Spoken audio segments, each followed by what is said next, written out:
Good evening, everyone. Here with our first delve into a little bit of NASCAR talk on the channel here. My name's Sean, SEC Sean. We just trying to jump in and get a little more spread out on our knowledge here with WT Sports Dudes. Give a quick shout out to the crew. We got Robert with WT Sports Dudes. All these are available on YouTube, by the way. You can check out Moss at Level Up Sports 10. You got Parlay Poe, who runs the Blitzburg podcast. Post Game, who runs the Post Game 86 podcast, I believe is the name of his. You got Zaya, you got FanDuel Zay. You can find him, and then T1. You can find him at City League TV on YouTube and Facebook. I believe I got all of our crew locked in on that. Just doing something a little different. It's one of the best, to me, it's the best sporting event for fans. One of the only sporting events, if not the only, that you can not only get free tickets to, free merchandise, you can also, most racetracks allow you to bring in your own cooler with your own drinks and food. Which is totally different. Obviously, you're not going to wind up going to a professional football game and being able to just reach into your cooler and grab out a cold beverage of your choice. But as far as the series goes and what gets me going with it is, I'm a big car guy. I love cars, the old American muscle cars, Mustangs, Chevelles, the old Camaros, Chargers, the old loudness of the big V8 engines.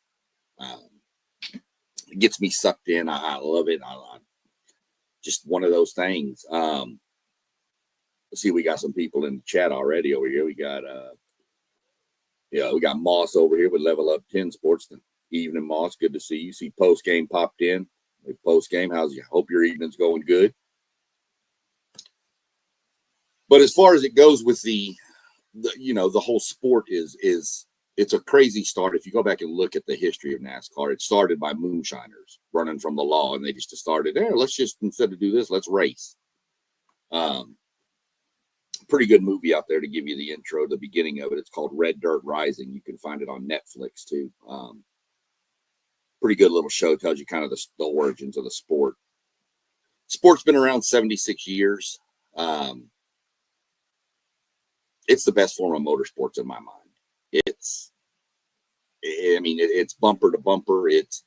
I explain to some of the guys when I'm explaining to get on the interstate and get 2 inches, 3 inches behind the car in front of you, but now do that at 180 miles an hour. And you got a car to your right and a car to your left, and they're about 6 inches off the side of your doors. The amount of skill it takes to do something like that, it freaks me out just thinking about it. You go, you got a lot more. We'll get into a lot more as we go along, but there's one of the things I want to bring out to everybody, and I wouldn't start this till later on, but there's an app out there called the NASCAR app, obviously. And if you sign up and go through and select, and there's little, newsletters, and every Tuesday and Thursday they have a question on there, and every Wednesday they do this Powerball drawing for points, and you just stack points. At the end of the year, the points expire December 12th, but you have different statuses. You have rookie, amateur, and I think challenger as the 3 levels. And they're different point levels, but they give you bonus points for each thing you do. Fantasy teams, the questions, checking into races, which is just simply opening the app and hit check in every race. Normally there's 3 per weekend, so it's 150 points every weekend. You get the 5,000 points. You cash in those points. They send you 2 tickets to the race of your choice, and they're good seats. We've had pretty good seats. Me and my wife, we've gone to. Me and my wife went to 2 races so far with the free tickets, and me and my son went to 1 race so far. We've been to St. Louis, Texas, Bristol Motor Speedway in Tennessee, and Michigan. In the Michigan track from here in Columbus, where I am right now, it's about 2 hours. It's really close. So that's a little bit about the sport and some of the stuff. And as I said, we'll get more in depth as to the app and more of the teams, the dynamics of the teamwork of NASCAR and all that stuff. Different sponsorships, things like that, how the series has evolved over the years. I know I had one person ask me who would be the top 5 drivers all time in NASCAR.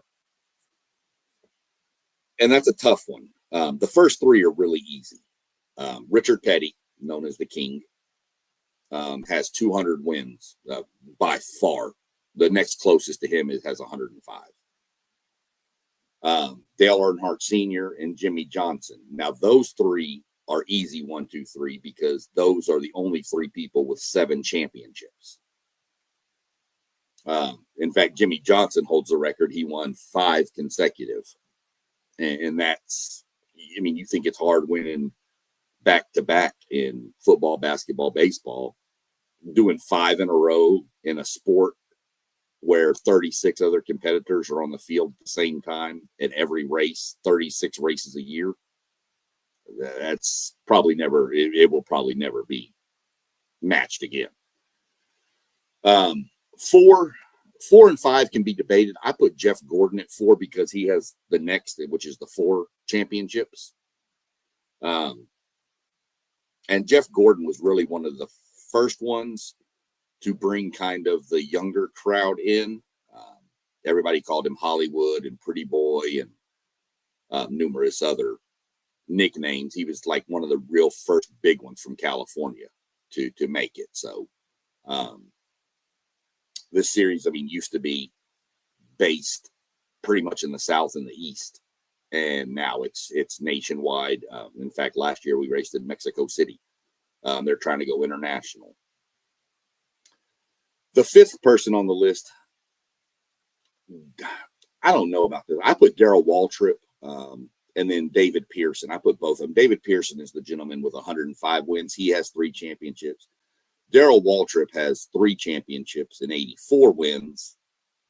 But there was a stretch where Darrell Waltrip was the face of the sport. David Pearson really never was the face of the sport.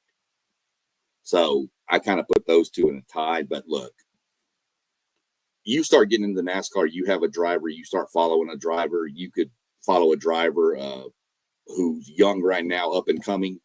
You turn around and in 15, 20 years, he's retired. You would probably put him at number 5 because you think he's great. My favorite driver retired 2 years ago. Used to drive the number 4 car for Busch Light, Kevin Harvick. This is actually the guy who took over the car after he retired, had Josh Berry. But again, went to the race, got him to sign it. Josh Berry took over for him, but Kevin Harvick was my favorite of all time. He took over after the 2001 Daytona 500, which if anybody looks it up, that was the race that Dale Earnhardt Sr. died in. And he got thrust into taking over Dale Earnhardt's car as a 25-year-old kid. I say kid at 25, but to me, at 25, you're a kid. So there was a lot of pressure on him, and he just became one of my favorites. You ever want to, go back and look at stuff? You can go on the internet and get on either YouTube's NASCAR channel. You can get on there's a site called NASCARclassics.com, which has hundreds upon hundreds of races you can watch. Other than that, there's just so many things in this sport that are so different. And I'm sure some of the stuff I mentioned will pique some more interesting questions. And, feel free if you're watching, drop them in the chat. We'll get to them. We got a couple right now. Excuse me. One from the Robert over here at WTPP Sports Dudes. What's the noise level like at a NASCAR race? Is it louder than 100,000 screaming fans at a college football game? Yes, and it's not close. It's like standing under an airplane as it's coming over the top of you. It is one of the loudest. Some racetracks are different. Michigan, it's only really loud when the cars come in front of you. Bristol, which is a half-mile track, mind you, and the guys are doing laps in 13 seconds. Bristol, me and my wife could not speak to each other because we couldn't hear each other the whole time. You have to wear earplugs at a Bristol, and I would suggest wearing them at all times, and especially if you take children, make them wear earplugs. A race like Michigan, I don't normally wear earplugs, but at the smaller tracks, I do. You can't. There's no comparison. You could take 100,000 fans at all your premier college football programs, and I'm not sure it'd be as loud as a NASCAR race. You're talking 500 to 700 horsepower times 36 cars. It's pretty intense.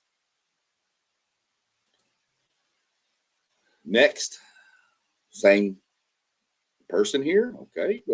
What's your best memory at a live race?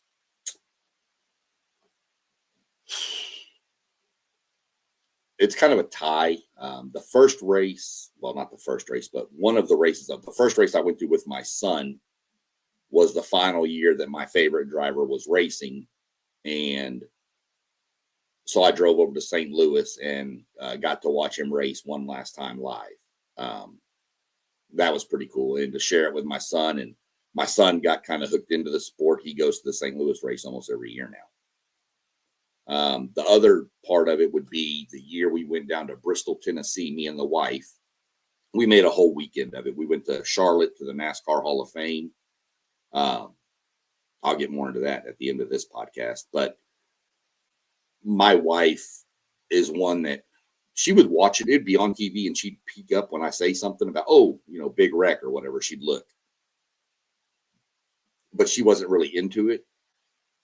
And I took her to a race. She's locked. You go to a race one time, you'll be locked in. And that's all there is to it. So those are probably my two favorite memories. Let's see. What do we got next? Are NASCAR drivers the most skillful of all the race car drivers? I would have to, in my mind, yes. There will be a claim made that the guys that drive the Indy cars or the Formula One cars are more skillful. But to me, these NASCAR guys, yes, a lot of it, people think you just turn left, you turn left, you turn left all day. We have courses and road courses and street. We raced in downtown Chicago last year. We're racing on a naval base next year. There's right-hand turns, left-hand turns. But in the other series, there's a lot more penalties for bumping somebody or cutting somebody off, where in NASCAR, it's kind of encouraged. They're in my way. I need to go. You hit them in the rear. They move up the track a little bit. You go on right underneath them. You do that in any other form of motorsports? No, that's a penalty. Sorry.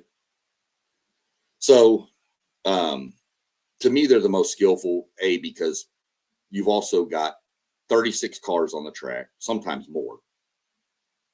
And you've got all of them bunched. Normally, they're near each other. There are races where they get spread out, but a lot of times you've got 36 cars that you could literally say from the time the first car crosses the start-finish line to the last car, there's sometimes that whole gap is 2.2 seconds. And that's to be able to keep a car off each other, away from each other, literally bump somebody on some of the tracks, Daytona, Talladega. They will literally hit each other on purpose to push them forward over and over and over. One wrong push and it wrecks. But they're so skilled at doing it. It's one of the most insane things I've ever seen. So I would say NASCAR drivers are the most skillful. You get an argument from other things, from other people, just stating, that they like F1 better. F1's the movie stars. NASCAR's the blue collar boys. It's just the way I look at it. So yeah, even Robert jumping on earplugs. Yeah, it's super loud.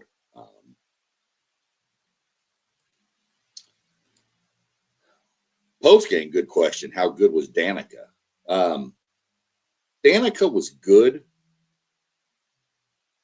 but Danica was one of the first females to really take a shot at the NASCAR real hard. And she didn't get a lot of respect, which was shocking too, because at one point her boss was Tony Stewart, who was another one of the premier drivers. Tony Stewart is an amazing driver in his own right. He drove Indy cars, he drove NASCARs, and now he's racing dragsters in the NHRA drag race series, and he owns the team. But he owned a NASCAR team also, and she was on that team. She never got respect. She would get bumped, she'd get spun, she'd get wrecked. But I liked Danica. I thought she was good for the sport. She brought in a lot of young girls that we see that are in the lower series of NASCAR right now. They're in there because of people like Danica Patrick. And I think it's a good thing. There's one girl, I think she races, I want to say she races in the ARCA series, which is the lowest tier of motorsports for NASCAR. NASCAR has like baseball does. They have tiers. We have the ARCA Menard series, then you have the Truck series, then you have the Xfinity series, then you have the Big Boys, the Cup series.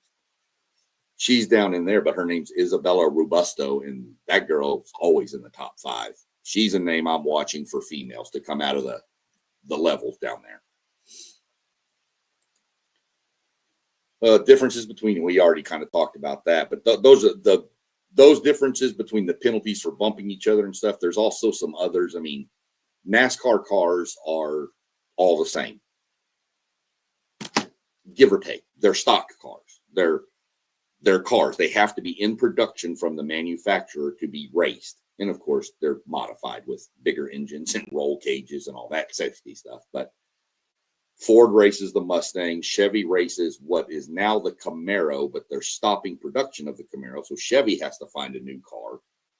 And Toyota uses the Camry. Those are the 3 manufacturers right now in the sport. But NASCAR and Indy race laps. Formula One races a clock. They set a timer for 2 hours and they race for 2 hours. Or if they finish all the laps, fine. But if they don't, and there's 10 laps left, they just end the race after 2 hours. NASCAR races based on what size track you're at. So like the Daytona 500 is a 2-mile track, 2.5 miles, sorry. So they race 250 laps. Bristol, the race I was talking about, the short track, is a 1/2-mile track, but the race is called the, Bristol Night Race by Bass Pro Shops 500. That's 500 laps. So, which is 250 miles on a 1/2-mile track. But it depends on the size, and that's how you get the justification for, is it going to be a 200-lap race or a 400-lap race? So that's the difference there. NASCAR will invoke time standards if there's an issue with some tracks don't have lights. So they can't race, obviously, in the dark because the cars don't have headlights. They look like it, but they don't. So they can't race at night. So like when we raced in Chicago a couple of years ago, when the torrential rain fell, they wound up having to cut the race short because sunset was at SO time, like at 8:20. So they had to cut the race at 8:15. So when they got to 8:15 and the driver hit the start finish line, they said last lap. And that ended the race early because the lights weren't enough on the streets of downtown Chicago to light it for a NASCAR. So that's the difference between those right there. As I mentioned, you have 3 main manufacturers: Ford, Chevy, Toyota, and that's in the top 2 series. In the 3rd series, the Truck series, that is that's 3 also, but next year Dodge is making their comeback. So next year you'll have Ford, Chevy, Toyota, and Dodge in the truck series.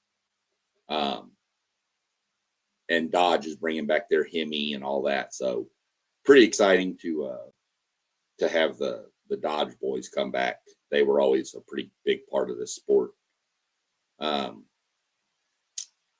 back to what I was talking about earlier about the memories and the Hall of Fame over in Charlotte, that is the most fan-friendly, hands-on Hall of Fame I've ever been to. And I have been to every major sports Hall of Fame. I've been to the pro football, basketball, baseball, and hockey. I've been to all of them.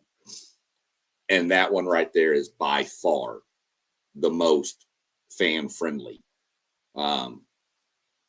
You go in, you get your little badge when you check in, get your picture made. They put your picture up on the big screen and you check off who your favorite drivers and all this, and it puts up all these stats up there for you. Your badge has a little thing on it you can scan to set off different, little modules and stuff. You can actually do a pit crew inside of there. You can, put the gas in, change the tires, jack the car up.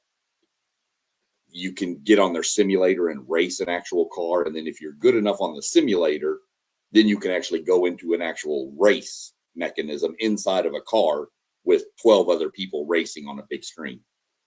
As much as I'm into NASCAR, I didn't do too well on a simulator. I'm just going to go ahead and tell y'all. I was pretty good at going in circles, just not on the track. But there, you can sit there, and if you go with some people, like I can sit here and I'm just going to throw out post game because I see his name first. He can sit on the other side and he can be like the race director, and I'm the commentator, and he can tell me what I'm fixing to see, and so I know what to talk about and all this. Tons of artifacts in there, tons of just history of it. They've got when you first on the first floor, they've got cars and you can see them from outside, and then the track just does this. And you can actually stand on what the banking is like. Some of these bankings are 36-degree bankings. You're talking like this, and the cars are going in circles around them. Some tracks are flat, pretty flat. They're not all perfectly flat, but pretty flat. So there's a lot to it. It's one of the best events to me. Going to a NASCAR race is not going to the race. Yes, there's a race there, but let me tell you something. When you get on there and you pull up to the track, you'll have 100,000 people, 50,000 people, 90,000 people, whatever the case may be. And there's just stuff. It's like a huge carnival before the race starts. Merchandise haulers, NASCAR cars to sit in, question and answers with some of the most popular drivers. There's so many different things going on. We get to the race if the race starts at 2, we normally get to the racetrack about 10 o'clock. And then by the time we're done looking around and doing everything, we're racing to get to our seats because we've lost track of time. So there's all kinds of stuff to do there. It's more of an event than it is just a race. And if you have the time and the effort and the energy, you can literally, the track up at Michigan, that's a 3-day weekend race. The truck's on Friday, the Xfinity on Saturday, and the Cup on Sunday. You go to all 3 of them and have a different experience at all 3 of them. So it's just one of those things that it's not as popular in the northern areas. I mean, it's pretty popular in Columbus, I'll tell you that, but mainly because y'all have a driver named Ryan Blaney who's from Columbus, Ohio. Menards, the autos, the store, they're the big sponsor of the ARCA series. They sponsor numerous race cars. Kroger's a big sponsor. There's tons of things in this sport that to me make it the most exciting sporting event I've ever been to live. I don't know what else. Let's see. Where else can we go with this? like I said, the app and stuff for the free tickets and free merchandise and stuff, we'll get into all that as we get closer because it's pretty much shut down for the year. The season just ended last weekend. And so it'll probably be sometime right after the first of the year, they'll crank it back up. And that's when I would tell everybody to get the app. And then, this podcast will be going. Trying to do it every Friday. May miss a few here and there, but when I am on, you can drop comments. You can ask questions about the app. You can do whatever. I mean, I'll go through the whole setting up a fantasy team, all that good stuff. It's pretty exciting. You're not going to get excited and hooked on it watching it on TV, but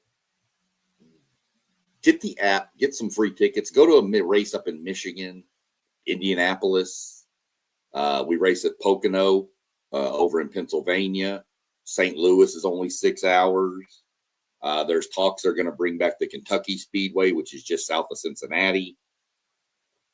You're only, even the Bristol race is only 6 hours away down there. And to me, that's the ultimate racetrack. That one in Atlanta are probably my two favorite racetracks.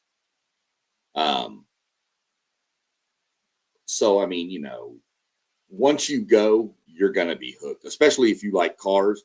It's loud. It's very loud. It's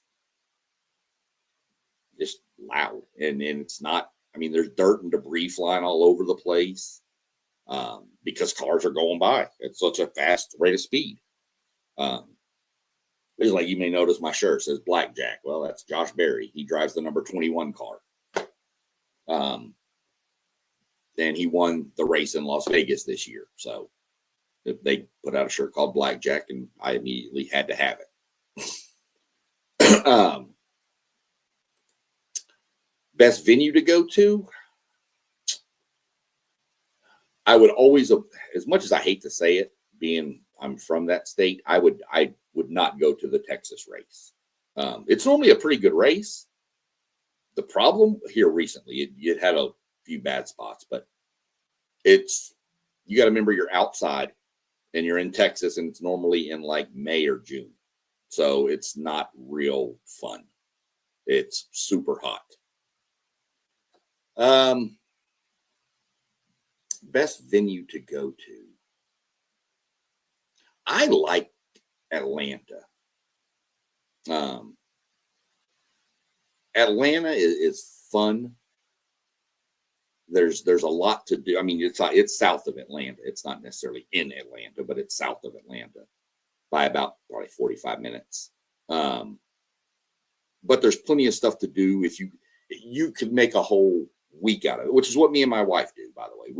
We pick a race and then we plot a vacation around that race. So we go like 3 days early and go tool around, and then we take a couple of days to get back, and we just kind of tool around coming back to Columbus. So that's how I would base it. Bristol is amazing because of the scenery. It's up in the mountains, and you got the mountains, and then the racetrack is sat down in a bowl. They call it the world's last great Coliseum. That one's really good. Michigan is good, but Michigan is good if you're more into just flat out speed. There's times in Michigan those cars are topping 200 miles an hour. It's one of the fastest, if not the fastest track on the circuit nowadays. In fact, I want to say that's where Tony Stewart set the all-time speed record in qualifying, and it was like 212 miles an hour. That may not have been it. He may have hit that speed in the race. I'd have to look that up. But yeah, he was at 200. Somebody was clocked at 212, and I'm pretty sure it was Tony Stewart. I know Bill Elliott did it down south. Bill Elliott did it down at like either Talladega or Daytona. But that was before they put so many more rules in to control the speed of the cars at those big, huge super speedways. If you didn't have the control of the cars like they do now with all the safety enhancements, these cars would be pushing 230, 240, and they would just become airborne missiles. They're that fast, and they're 3,500 pounds, and they get airborne like it's nothing. go back and watch the 2023 and 2024 Daytona races in the spring or fall, sorry, whichever. 23 and 24, it was either Daytona or Talladega. It could have been both. The races there were some wrecks that will just freak you out. One guy barrel rolling 14, 15 times, gets out, comes to the racetrack, races the next week. You got another guy, my guy, Josh Berry, was leading the race, got clipped in the rear bumper, goes sideways, flips upside down, goes at about 150 miles an hour at this point into a wall, upside down, head on. Gets out of the car like nothing's wrong. I'm sitting there like looking at the TV going, get out of the car, you know. So those are some of my best venues. Those are the three I like the most. St. Louis is fun too. St. Louis is a little 1 mile track right there. It's actually in Illinois, but we call it St. Louis because it's literally right next to St. Louis. That's a fun little track. We had a really good time there. They put on a really good show at that event. Those are probably my top four. I don't know that I could choose one. What Doug say here? Doug Jones. I used to go see the funny car races up on the north side of Houston. Yeah, funny cars are fun. Drag racing is fun. You definitely wear earplugs to a drag race. It's so much louder than the NASCAR even. But the NASCAR, the funny cars were crazy. They race right up here too in Hartford. I believe it's Hartford. See what this one is from Doug. What's the track in Fort Worth? That is Texas Motor Speedway. It's a good race. They race there. It varies. They move the schedule around. The schedule's out for next year. I just don't have it in front of me right now. I'm taking a little bit of a break since it just ended. Taking a little bit of a break. Want to get this podcast rolling, man, so we can get some more people involved, get some more people excited about this sport. But they race there normally May. Every now and then they'll throw that race in September, which isn't bad. But man, if it's in May or June, like I said, you don't want to go to that race. It's so brutal. The heat and that many people, it's not worth it. I've always said they need to put that race at night because that is a track that does have lights. And when they've raced there at night, it's been really good racing. So I'm hoping they'll go back to a night race there. That would make it a lot more bearable. So you've just got there's so many different elements to this sport there's so many levels to peel back, so to speak. There's a team, there's a dynamic in the team, but yet you don't do the team dynamic because you've got to win or want to. Prime example, you've got Penske, who owns 3 cars in the Cup Series, which is the number 2, 12, and 22. The 2 is driven by Austin Cindric, the 12 is driven by Ryan Blaney, and the 22 is driven by Joey Logano. They also have the 21 car, which that's like a alliance car for the Wood brothers, which is, of course, my guy.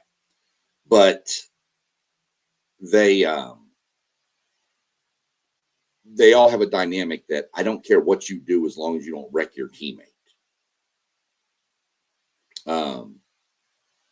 Some teams are like, doesn't matter what you do. Whoever wins the race wins the race. But Penske is like, don't wreck your teammate to win the race. And, you have just different dynamics because you have a team.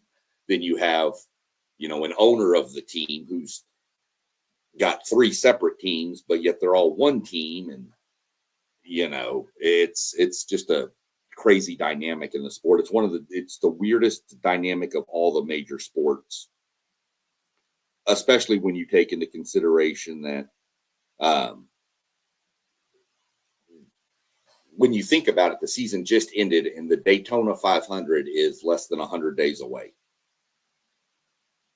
So the Sunday after the Super Bowl is the Daytona 500 every year. So you have the Daytona 500 in less than 100 days. So these guys, even though the season just ended, they're all back at the race shop building cars for next year and prepping and testing and simulating and all that, because they have to. It's a year-round thing. There is no really off season. They go, pretty much all the teams are based out of Charlotte, North Carolina anyway, or right around there. And they're all back there working on their cars. They'll get to Daytona. Once they get to Daytona, they will race for 36 consecutive weeks. 36 weeks. And I think they have 2 off weeks next year. Some years they only have 1. This year we only had 1 off week, and that was Easter. Easter is always an off week. Easter and Mother's Day are normally the days they take off. So, but you're talking 36 races traveling all over the U.S. Start in Daytona, go to Atlanta, go to Austin, Texas, out to Las Vegas, down to Phoenix, back over to Tennessee, up to Virginia. They're all over the U.S. Like I said, last year was crazy because when they left the Michigan race we were at, the cars were loading up and they were going to Mexico City from Michigan. But yet they were in Fort Worth, Texas 2 weeks prior to that. I was like, wouldn't it have made sense to go to Mexico City from Fort Worth versus Michigan? But whatever. So it's a huge, long sport. They do have playoffs. It's not just how it used to be back in the day where it was just a point system, and half the time by the four races left in the year, you already know who the winner was. So they went to a playoff format, and it's the only sport to this day that when the playoffs start, you have 16 drivers. You race 3 races. The top 12 after that in points or have won a race move on. And you do that again, and then you cut it down to 8, and then you do it again with 3 races to get to 4 people. When you get to 4 people, the championship race was in Phoenix last weekend. Next year, it'll be in Miami. When you get down to those 4 people, it's not just those 4 on the track, though. There's all 32 other cars on the track also. So you don't have to win the race to win the championship, but you have to beat the other 3 competitors that are in the top 4. But you still got 32 other cars on the track. So you could be leading the race. Somebody in second place or somebody in a lap car up ahead spins out. You run into them. You lose the championship because somebody else's problem. It's the only sport that involves that. And you've got to also take into the fact that these cars are cars. Motors break. Brakes give up. Clutches go out. So you could be winning the race. Your clutch goes out. You go in to get a pit stop for gas. You can't get the car started because you can't get it in gear. You got to get the car pushed. Now you've gone from leading the race to now you're 20th. It's just one of those. It's something I wish everybody could experience at least once and make their own decision for.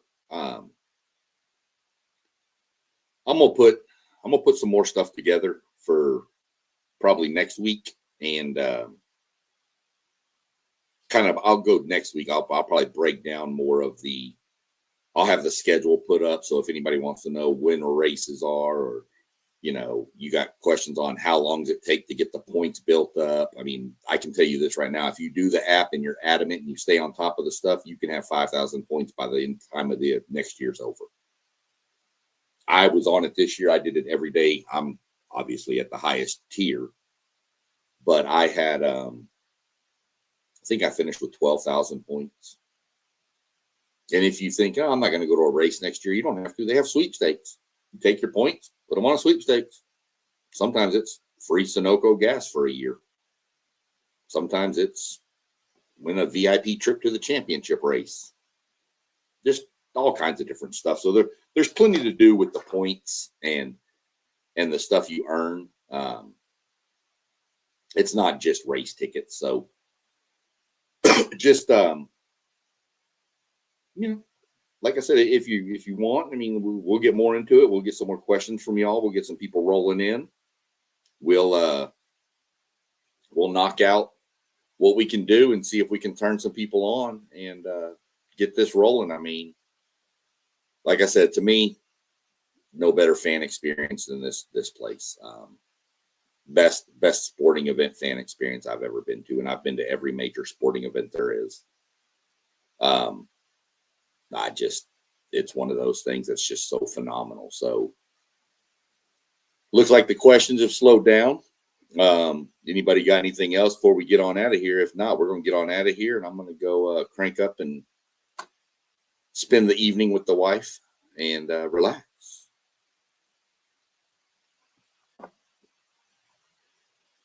So, all right, gentlemen, ladies, children, everybody, don't forget now. You watch us, go like and subscribe to us, me, all the channels that we mentioned earlier. You'll see them probably roll by at the end of the video too. Go like and subscribe. That's what we do. I mean, we don't do this for fame and fortune. We just do it for the love of whatever the sport is, and trying to get more people involved, and anything we do from there. And one more quick topic on that. A lot of times, if you and your wife or girl or whatever want to go to a race and you got kids, normally the Truck Series and the Xfinity Series, their tickets are free for children under 12. So just another way to make a family event out of it. And who knows, might even make a young race car driver out of one of them kids. I keep trying to get my granddaughter to do it, but my daughter says no.